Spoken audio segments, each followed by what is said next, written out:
And thank you for welcoming me back to Aspen. I love this gathering because a lot of ideas flying around, but it seems like a lot of them also take root here. And that's what I wanted to say quickly before Walter and I have a discussion. I wanted to make a few comments to everyone about the essential economy. And how I would define that is everything that kind of gets built or moved or fixed. It's about a $12 billion economy in the U.S. It involves almost 100 million jobs. And it's really the backbone of our society. And it's important, but not everyone notices it until it doesn't work. I'm interested in this kind of work, this economy, because like so many Americans, I had a paper route, and I swept floors in a car shop. I put myself through graduate school at a car restoration shop. I still love working on my cars, no matter what my job is. I would just say it's kind of who I am and my friends. And when you spot a lineman in a bucket truck, or a plumber on a service call, or an EMT racing to the emergency, odds are they're driving a Ford. And so these are our people at our company too. And yet the essential economy is in a world of hurt, maybe more than most people expect. We're short 600,000 factory jobs, workers in the US, okay? Almost 500,000 construction workers. 400,000 auto technicians that work in dealerships to fix the cars that we all drive.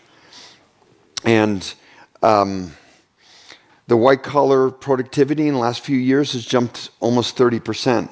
Meanwhile, the productivity in this essential economy has actually fallen. So not only do we have a huge hole, the productivity is getting worse. And we can't ignore it on a personal level. A cracked bridge, or a blown transformer, or an understaffed construction site, they have a huge impact on our daily lives. And with so few people for these jobs, this is going to be painfully expensive to fix when it all falls apart. Meanwhile, obviously, AI, battery plants, they all seem really exciting. But they all need HVAC installers, they need electricians, they need welders. And in many of these boom towns around the country, half of the new jobs are these essential economy workers. The Bureau of Labor Statistics sees up to 60% growth in skilled trades. And if productivity in these sectors had simply matched our historical levels for the overall economy, our GDP would be 10% higher, and the average worker would be making about $5,000 more. So what do we do about it? Well, I think there's a couple pretty simple things, but they're hard to do. Modernizing permitting. In this country, it's very, very difficult to permit, and red tape is absolutely the bane of this economy. Rewiring our working people funding. We spend less on vocational, let me say this really carefully, we spend less on vocational training in our country than every one of our peer countries. And we aren't training for 2050, we're training for 1950. Robotics, AR, this is what plumber productivity needs to focus on. Just think about how cloud transformed coding, but we don't have the same plan for the essential economy. My dad grew up on the GI Bill. My grandfather was part of the WPA. We had the Ford Trade School, but these don't exist anymore. This is Ford. Henry Ford trained all of his workers, like my grandfather. They didn't know anything, but they were skilled, and they had a great future. And with all the AmeriCorps it would be great to have something for the essential economy in our country. Ford's doing what we can. We're funding trade school scholarships, technician boot camps. We have financial support for people who want to go into the HVAC business if they're an HVAC professional, but we can't solve it ourselves. And the Idea Festival is that. And actually, I'm here for a specific reason. Talk to the EMT. Talk to the person in the booth. Ask them what their life is like, how they're trained, what are they going to do, what is the opportunity. And my only comment really is that we're going to bring the best thinkers in this area to Detroit this fall and have a get-together in Michigan Central Station, which if you haven't heard about, you should go do research on it. Because we want to really rev up this part of the economy, and we don't want to delegate it to someone else like the government or academia. We want to do something ourselves at Ford. My grandfather's Emmett Tracy. That's a picture of him in 1918. He was a 389th employee at Ford. He was an orphan. He didn't know his parents. He grew up in Dearborn. He rose through the ranks as an hourly worker. He had enough money to barely buy a dealership. And then he became a supplier for Ford. He worked until he was 95. And his Ford job put my mom through college. It really changed our whole life. So look around the room. At some point, almost all of your families came from these kind of jobs. Maybe it's one of your parents or grandparents. Maybe you worked a job like the essential economy, like I did. There's more than one way to the American dream. But our whole education system is focused on four-year education. Hiring an entry worker at a tech company has fallen 50% since 2019. Is that really where we want all of our kids to go? Artificial intelligence is going to replace literally half of all white-collar workers in the U.S. You know what job is? Well, I mean, putting up that power line, building that factory, laying a new water system. Every day we see more and more stories in the news about people that are finding their own way into skilled trades. The new Harris poll even found that a third of Americans now would recommend trade school, prefer trade school over a traditional four-year college degree. We all sense that America can do better than we are doing. We need a new mindset, one that recognizes the importance of this essential economy and the importance to our vibrancy and sustainability as a country. So with that, I'd like to invite Walter up on stage, and we can have a conversation about this and some of the other things that's going on at Ford. Thank you, Walter. Great. Thank you. You know, we opened Ideas Festival this year, Fareed Zakaria and myself, having a bit of a disagreement. I had said I came full circle from my original way of thinking about the global economy and that free trade was going to be a boon for everybody and free movement of people. And I came to the conclusion that we had to rebuild manufacturing and the essential economy here, and that even tariffs could be a part of that. How has your thinking evolved on things like that? I would say similarly. You know, when I came into the business community, it was like free trade, and now I've worked all over the world in the auto industry for multiple companies, and I've seen so many countries put their foot on the scale of the economy and focus on local manufacturing. Japan, Germany, now China, and they created all these great jobs. But the argument is that, well, we don't want to be a manufacturing company. It's a country, it's only 8% of the economy. We'd rather do the services and the software. Tell me what's wrong with that argument. What happens if you have to defend yourself? Yeah. What happens, is Google going to make the tanks? Mm-hmm. You know, to be totally frank, we've forgotten a lot about that. And I think we've talked a lot about energy independence. We need to start talking about industrial independence. It's very, very important. People do not realize how dependent we are as a country on making things on other countries. We cannot get any high-powered magnets without China. We cannot Is that hurting you, the high-powered magnet? Yes, we shut down plants for the last 3 weeks because we cannot get high-power magnets. Go into your speakers in the audio system, your seats motors, your wiper motors, your door motors. And we can't make that stuff. And so you think if we start putting at least moderate tariffs, we might rebuild an essential economy sector? And also other countries do it. So we are fighting with our hands behind the back. In many cases, our competitors have $5,000 to $6,000 of incentive that they're exporting. Today, China has a 20 million unit market domestically, but they have 40 million units of capacity.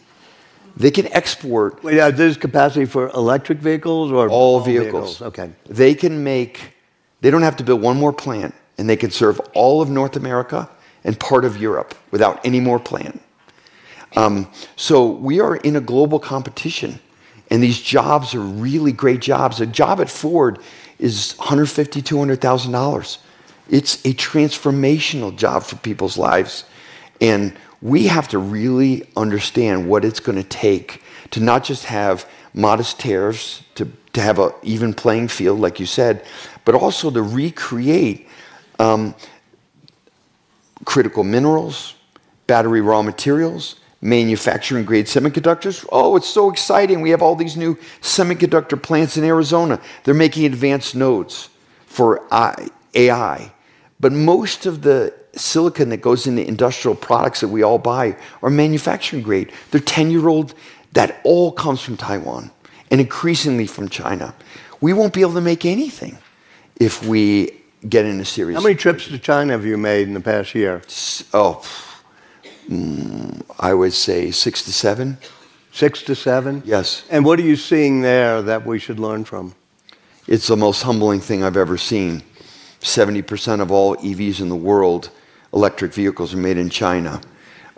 They have far superior in-vehicle technology. Huawei and Xiaomi are in every car. They have facial recognition. Cell phone technology. Yes. Connected to their cell phone system. Yes, you get in, you don't have to pair your phone. Automatically, your whole digital life is mirrored in the car. You have an AI companion that you can talk to, ChatGPT equivalent in China, all the automatic payment is already there. You can buy movie tickets. It has facial recognition, so it knows who's in which seat and which media you like. Wait, why don't Ford cars have that? Would you need to deal with Apple or? Yeah, because Google and Apple decided not to go in the car business. And even beyond that, their cost, their quality of their vehicles is far superior to what I see in the West. I mean, we are in a global competition with China, and it's not just EVs. And if we lose this, we do not have a future at Ford. Well, you did talk about EVs and how much they're doing there. To some extent, it seems that Ford is at least taking its foot off the accelerator for electric vehicles. Is that right? I would say we're just changing our profile in line with demand. We've been number 2 to Tesla for 3 years, but we're also number 3 to hybrids, to Toyota and Honda, which people don't know. We're 80% market share on hybrids for trucks. The F-150, which is the best-selling vehicle in the United States for 47 years, 25% of all of them have a hybrid system. And why are people buying F-150 hybrid? Well, because ProPower on board. With a hybrid F-150, you can power your house for 6 days when the grid goes down. People are really interested in energy independent in Texas and Florida and California. So I would say we're putting more energy and more investment in hybrid, and we're redirecting our capital because we saw what happened in this first inning of EVs. We're going super affordable and commercial. We're not going to be investing in $50,000 to $60,000 SUVs, $30,000 EVs, and commercial EVs, because that's where we think the market's going. So super affordable. There aren't that many of them here in America. No, there aren't. There's actually really none. And the ones that are here are kind of compliance vehicles. The manufacturer creates them to kind of create EV credits so they can sell trucks. They're not great cars, and they lose a lot of money. So we have a Challenger project in the company, which hopefully we'll talk about publicly soon, where we're going to build the Model T of EVs with a small group of Skunk Works team in California. Wow. So that's what Henry Ford would have had you do. He did. When Henry Ford decided to democratize the V8 in 1932, he took 10 people and they quit the company. He put them in Greenfield Village, and they developed 20 or 30 different versions of V8 until they settled on the one. They had to quit the company. Then when he got the design right, he threw it back into the industrial system at Ford, and we were the first one to industrialize a V8. So if you have Skunk Works that could do a really affordable car, would you keep that in America? Yes. We'll build it in America. It's been engineered in America. Our supply chain, though, this is one of the big debates about the tariffs. Look, I mean, it's $800 a month for an F-150 now. And, if we built every part here, not sure we could even, a wiring harness, fasteners, there's no suppliers in the US. But even if we did, it'd be $900 a month. So the tension on tariffs are, how do you find the right fair playing field but still make your vehicles affordable with import parts? So what I like to say is, hey, let's create a fair playing field for the finished vehicle. For parts, let us import parts from around the world. Let us keep Mexico stable and other countries. And that's what we're working through the administration on. And when you say working through the administration on, how do you deal with them on understanding how tariffs should and could work and how supply chains and dealing with China and Mexico should work? It's been an interesting process, a very intense one, with a lot of dialogue. I would say the president's priorities are very much in line with Ford. People don't realize half the cars in the United States are imported through a port or through a train or a truck. Half. About 20 years ago, it was 80%. And Ford makes 85% of all our vehicles in the U.S. The biggest importer in the U.S. is our domestic competitor. When they went bankrupt, they fired more than 20,000 people in the U.S. We hired 15,000 since 2007. Now we have the most UAW workers. So yes, we are an outsized company. And Wall Street criticized us for building so much in the U.S. They said, you make more money, you make $1 billion more if you build more plants but in Mexico, but we didn't really think that was the right thing for our country. And now we're in a better position than the others because we don't import, and we're also the #1 exporter. And you think you can compete on the affordability field against BYD in China? The key is innovation. To your point, we did our homework on BYD. They're the global leader in EV volume. And we found a lot of opportunities. Let's say it like that. I'll give you one example. American electric vehicles do not use LFP batteries. They're 30% cheaper. They can cycle twice. You can charge them twice as long in many cycles without deteriorating. But they are less energy dense. But there's almost no fire risk. They're real. And China bet on LFP. The West bet on these lithium batteries. And they have fire risk, and they're very expensive. But they are more energy dense. So one of the things we bet on is to move to LFP for this affordable vehicle. But the IP is in China. So we had to localize the IP in Michigan, and that's very difficult. A lot of politicians focused on that. But we think that's the best thing for America. So if you do LFP batteries, sorry to get so geeky on this, think of what Elon Musk is doing. Yes. It's not just for cars. You might use it. Yes. Go ahead. Yeah, I would say you're absolutely right because we have a lot of renewable energy now in our country, wind and solar, but they work sometimes and they don't work others. And there's a lot of energy storage that you need with this renewable, grid now. And so Ford could get into the energy storage business? We could repurpose our facilities, take LFP technology and make energy storage batteries, not just EV batteries. Mm-hmm. And that's actually what Ford does. In COVID, we were one of the largest PPE producers. No one asked the engineers at Ford to do that. We just started making it. Within a week, we started making ventilators. In World War II, look what we did for our country. This is what we do at Ford because Wasn't they can't. That great Henry Ford line when he talked about, giving the raise to the workers, and he said, Yes. They said that would be bad for the company. He said, no, these are our customers too. That's right. He was the first one to pay everyone $5 a day, and it completely changed the immigration of our country.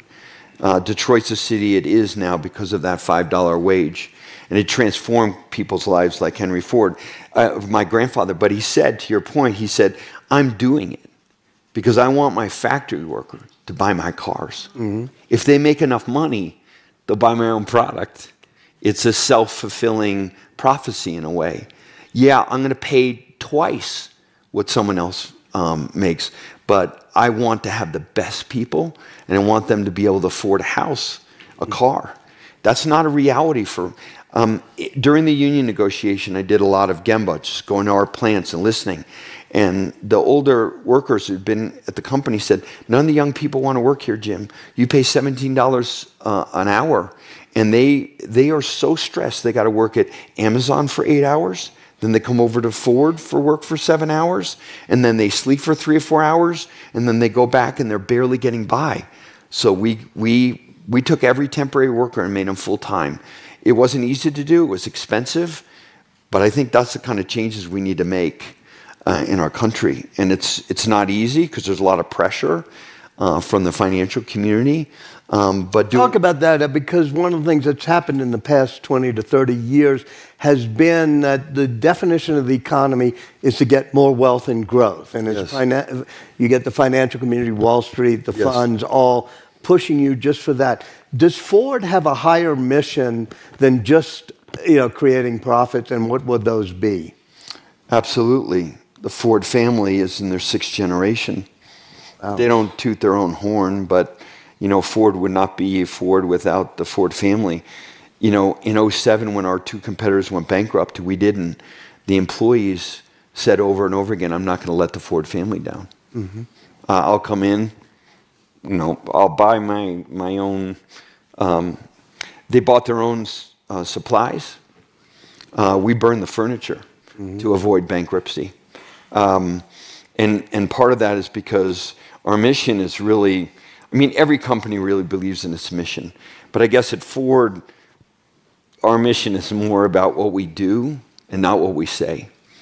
Let's move into AI for a second, since it's been such, and start with real-world AI, which is basically autonomous driving, ADAS. And you were aiming at one point for level 4. I think you scaled back a bit. Did.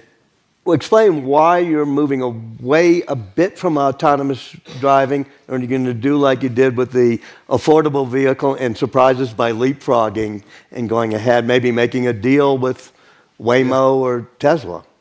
Good question. Autonomy is a really sexy and hard problem, as you know. You've written about it a lot.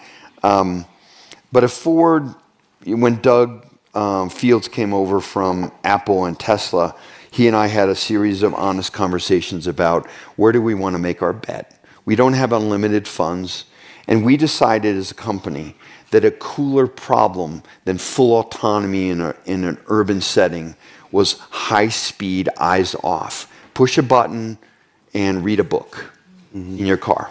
Get 45 minutes. That's only on highways. Yes, yes. And the highway is a hard problem, but not as hard as what you would say Waymo or Tesla are trying to do in the urban environment.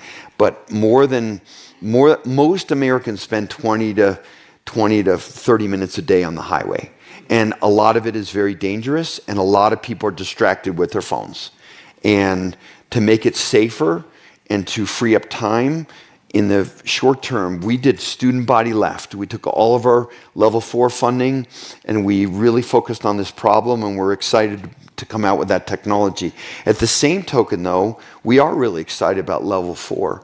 Level 4 meaning what you'd call full self-drive. Yeah, full self-driving with some kind of geofence. I think it's something that we're looking at really carefully. You talk to my friend Elon? Yeah. Yes, I won't go any further than that. But yeah, I think the progress that Waymo and By the way, I didn't mean to call him my friend. Yeah. I just wrote a book about him. Yeah. I'm not his pal. I would say we recognize that both of them have made a lot of progress. And this is now a Meaning scaling. Waymo as well as Yes, Tesla. yes, both of them. Which one makes more sense to you? To us, Waymo.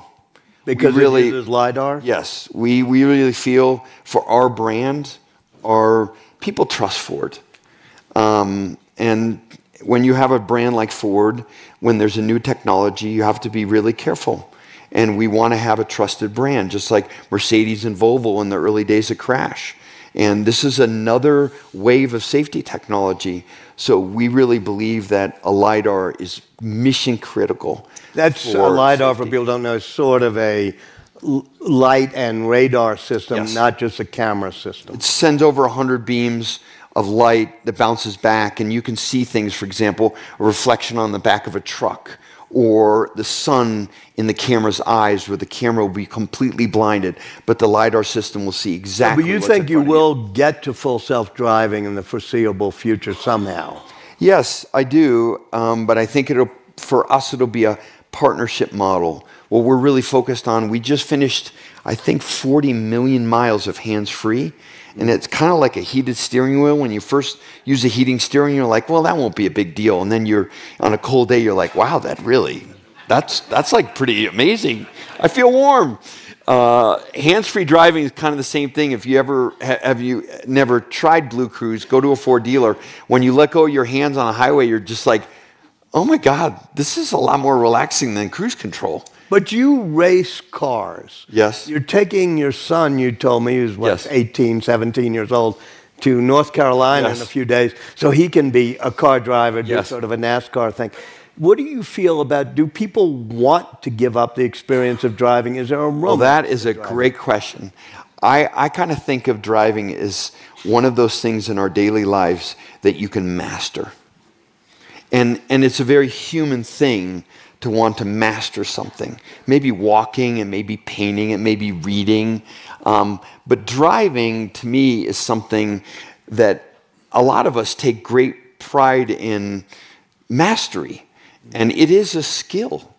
And I actually worry about how much autonomy is the right level of autonomy before we start losing the basic skills of awareness in a car. Wow, that's very interesting, because it just connects to one of the panels that just with AI making students lose the awareness of how to Yes. think through things. And Yes. stuff. So you worry that could happen with real-world AI? Deeply worry. I think driving cars is a life or death scenario. It is, and we have to be careful in this transition period. And I don't know how long it lasts. It could last decades and decades, and we have to be very careful. I believe very strongly in driving a car is a mastery event, and autonomy is fantastic. It can supplement a lot of the boring miles where people get distracted, but it can't substitute good driving. And we have a very serious driver monitoring system, and we struggle with this very problem. It's a very interesting and important design problem. How do you disengage and engage as the autonomy comes in and out of a driving experience? And will it, reduce the mastery of driving? It's something that, as a car company with our reputation, we have to be very careful about. One of the things on your slide that just hit me was the productivity gains in white collar, Yes. if I'm doing it correctly, went up 40-some-odd%. And that's largely due to technology. I think technology is defined by things that increase productivity. But for essential workers, it's declined. Yes. So what extent can AI increase the productivity of essential workers, or will it just wipe out those type of workers? I think it will help a lot. But if I could take everyone here on a run with one of our plumbers or electricians, you would have no idea how difficult their job is. Or if I took you into a Kansas City plant where it's 120 degrees today, putting on bumpers. And you have to do it perfectly every time. We only have 6 hours to build a Ford. It is a tough job. So AI will certainly help with, billing, with lots of menial tasks that distract. What about them. robotics? What about hands-on tasks? I think robotics will substitute quite a few jobs, but that will not fill the gap in what we're talking about. We're talking about millions and millions of people, openings for these jobs. A factory job is complicated, it's difficult, and so far maybe 10% of our operations can be roboticized. With a humanoid robot, maybe it's 20, but it's not going to be 80. And it will take a long time to get that kind of, because the cost of robotics is expensive. And humans are amazing. I see humans do things in our plant that a robot can't do. I remember at one of our plants in Germany, we had to figure out how to close the tailgate. And one of the workers on their weekend went out and bought a bicycle tire and wheel with a wooden slat. And with the kinetic force of the car going down the line, they just used the tire to close the rear tailgate. We could do that with a robot, but the creativity of someone, I'm not sure. That gets to the essential question of our age when it comes to AI, which is whether it's going to be symbiotic, meaning humans and machines working together.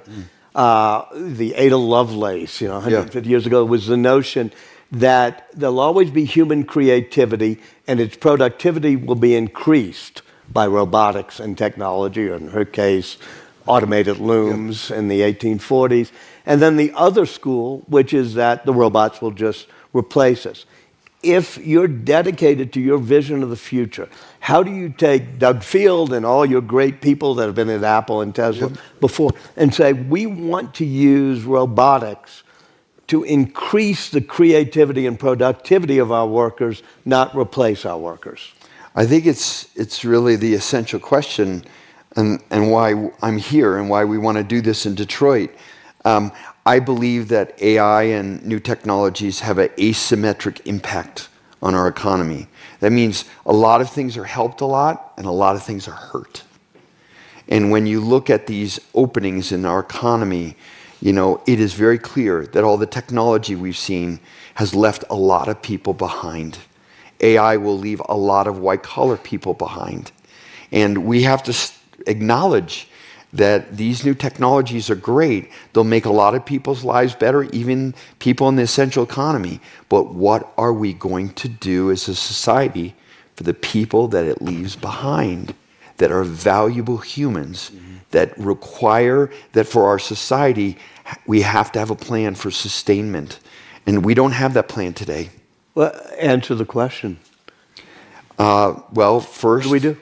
First, I'm always amazed at what can happen when you retrain someone.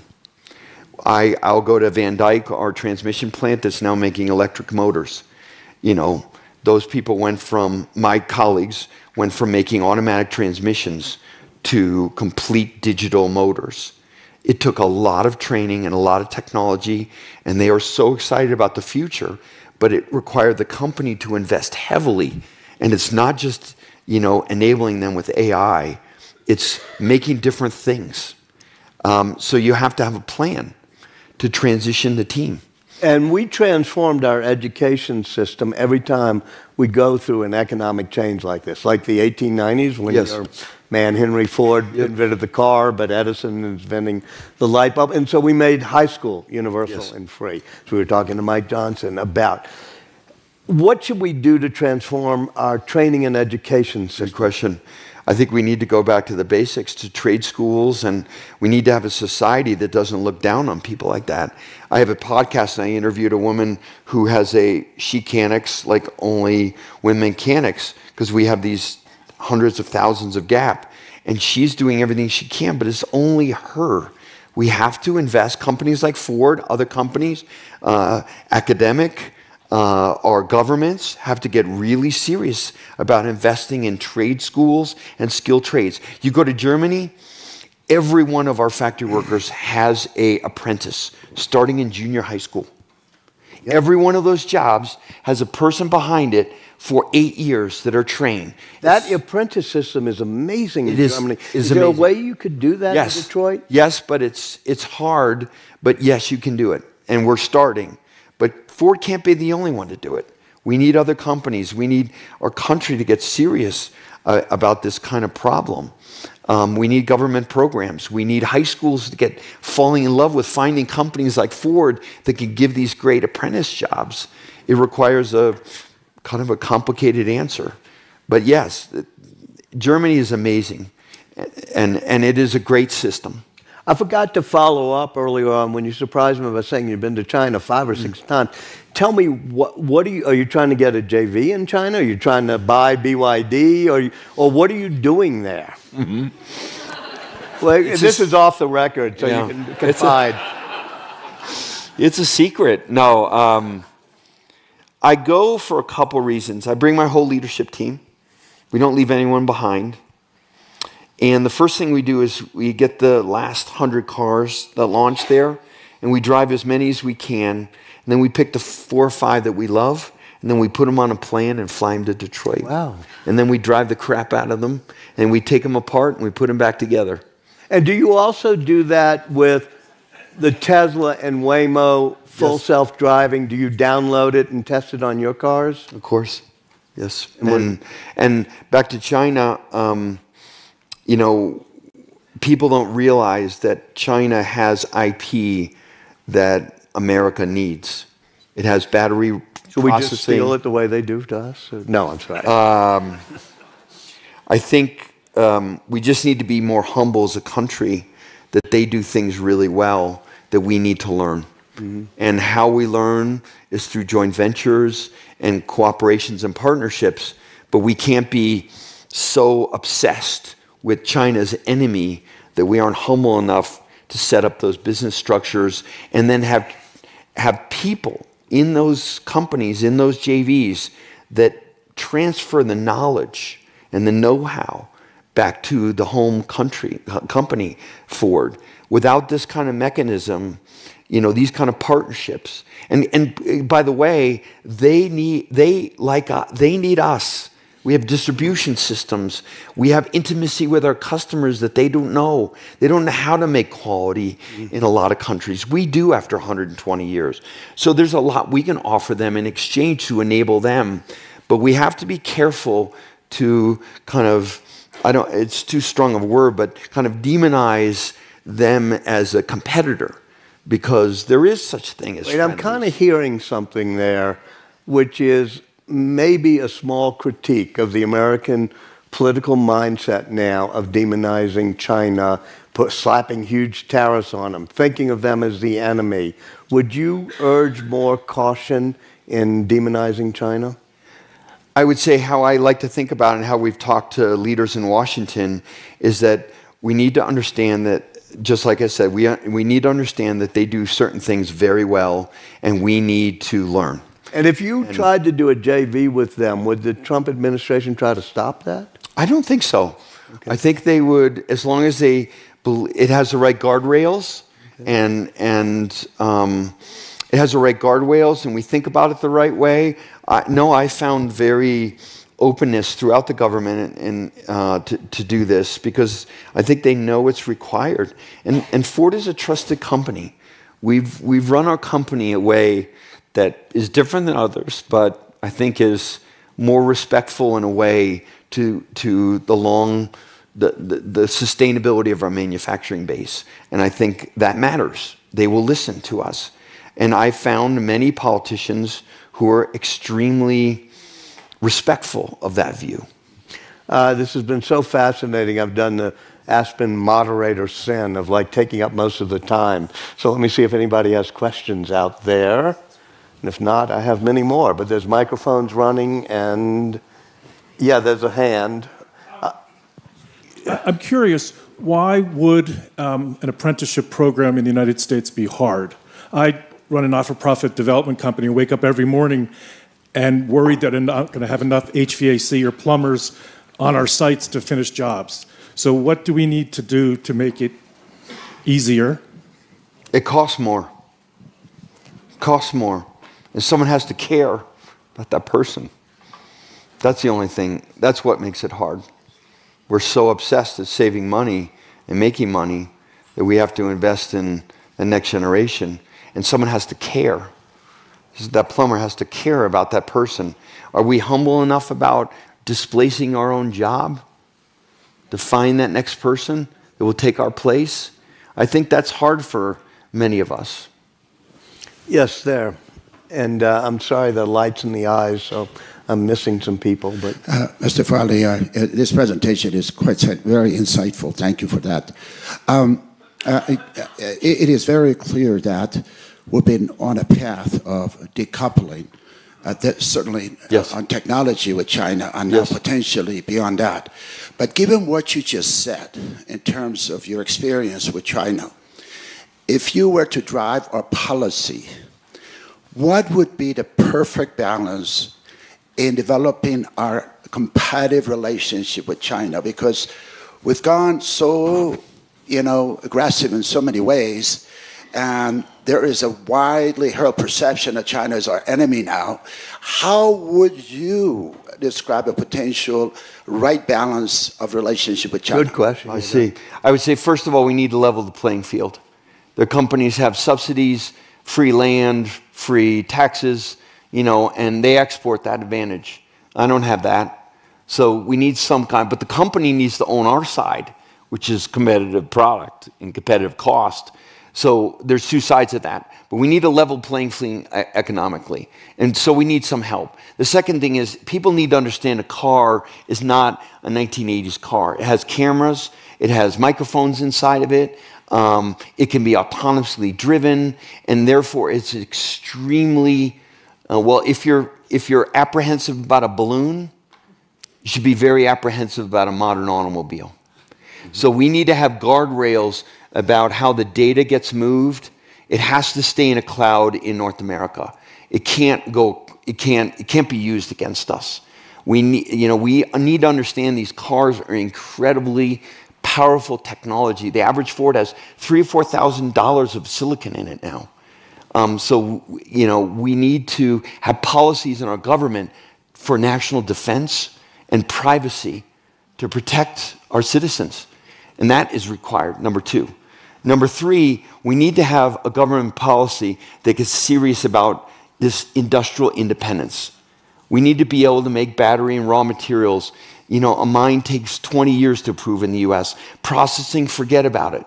So we need to start building pilots, either in friendly countries or in our own country, to build raw materials that we're going to need for industrial independence now that we have our own energy independence. And then where there's IP, where we need that they have, we need to be open-minded, as I said, about getting that IP and working with them. It's just a reality. They have been investing in electric cars for 20 years. BYD has not been doing this for 5 years. They've been doing it for 20 years.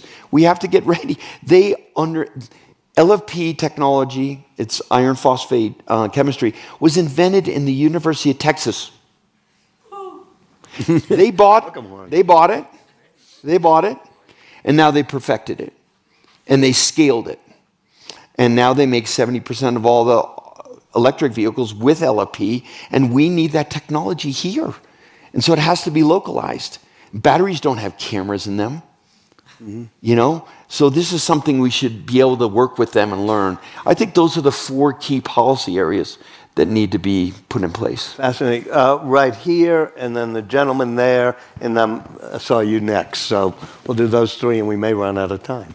Thank you. This is a really fascinating conversation. I work in agriculture in California. We've lost over 4 million acres of farmland in the last 25 years there. Yes. Cost of labor have gone up 244%. Yes. So I'm really excited that Ford is taking a leadership role in this essential economy. And I would love to learn more this fall, like who's going to be there, what outcomes do you want, how do you bring more industries together? I'd love to hear your vision for that. Yeah, I think we're working through it. I'm not saying it's like Farm Aid, but I think we'll do a good job to bring the biggest problems and the solutions focused to Detroit. I'm really excited about the ag business because you're very much in the same boat we are. And we have to be able to make our own food in the United States. Right. So excited to tell you more. Right here, the microphone's on your other side. And we're running out of time, so quick question. Hey, Mr. Farley, I'm a Bezos scholar, and my name is Sharia. I just wanted to, like you mentioned, the integral role that the trades play in the economy for our domestic security, as well as the dignity of that labor. So given that, I wanted to ask why it took Ford one of the most significant UAW strikes in decades to ensure that workers have better wages. And more broadly, I wanted to ask you, what role do you think unions play in the essential economy going forward? Yeah, I think we need to be one of the key enablers to solve these problems. Simply put, we're not just going to hope it gets better. We have the resources and we have the know-how after 120 years to solve these problems, but we need more help from others. On the strike is a great question. No one has added more UAW jobs since '07 than Ford. We now have the largest UAW workforce, and we make more cars in the U.S. And you know, I didn't understand the strike, to be honest. It was completely unnecessary. Meaning from management perspective? Yeah, I didn't understand why the UAW decided to strike our plant. It was unnecessary, as I said. We were more motivated than them to find a great contract. And we, by the way, we were the first company in both the US and Canada to find an agreement. And Bill and I are super proud of that. But the strike was completely unnecessary. Right here, and then I think we're going to let you end with what you want us to take away from this. I just want to say thank you so much for the leadership that you've both displayed. One of the areas that China's done a great job is vertical integration and sort of really managing. It seems like a very big component for winning in the next version of the space. And in all transparency, I'm part of advancing manufacturing and making LFP here in America better, faster, cheaper. So very much part of the solution. But I'm curious on that like bridging the gap from critical minerals to the vertical integration piece and how you're thinking about it, given that it's so critical. Such an important topic. I would say anytime there's a new technology like EVs or software-defined vehicles, there's kind of, well, in 1928, sorry, when we did the Model T, Mr. Ford had this belief that we could scale the Model T so high that he could drop the price half every year and get people off horses and in the Model T. And then his suppliers, because he didn't have all the money to do that, his suppliers started making a lot of money because he would just take all the suppliers because he didn't have all the capital to vertically integrate. And then the Dodge brothers made our bodies. And the Dodge brothers went into competition with us, even though they were supplying their own bodies. And so in 1928, he said, enough of this baloney. I'm going to build the first vertically integrated manufacturing facility with iron ore from the Great Lakes, our own wood from our own forests, sand to make our own glass. And he did it in 1928 with the Model A. It saved our company.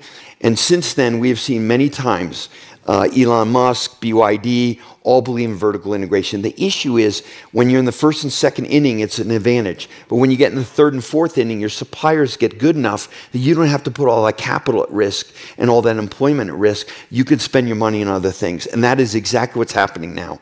So the dance we're doing is, what do we really need to do ourselves? And what can our suppliers do? I'll give you an example.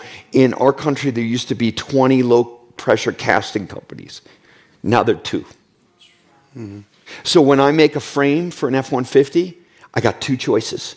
And if a private equity company buys one of them and tries to squeeze them for cash, and they have quality problems, I have 1. So Ford maybe should go back into low-pressure casting because it's just, we're too vulnerable. So it's a constant dance between vertical integration and capital efficiency.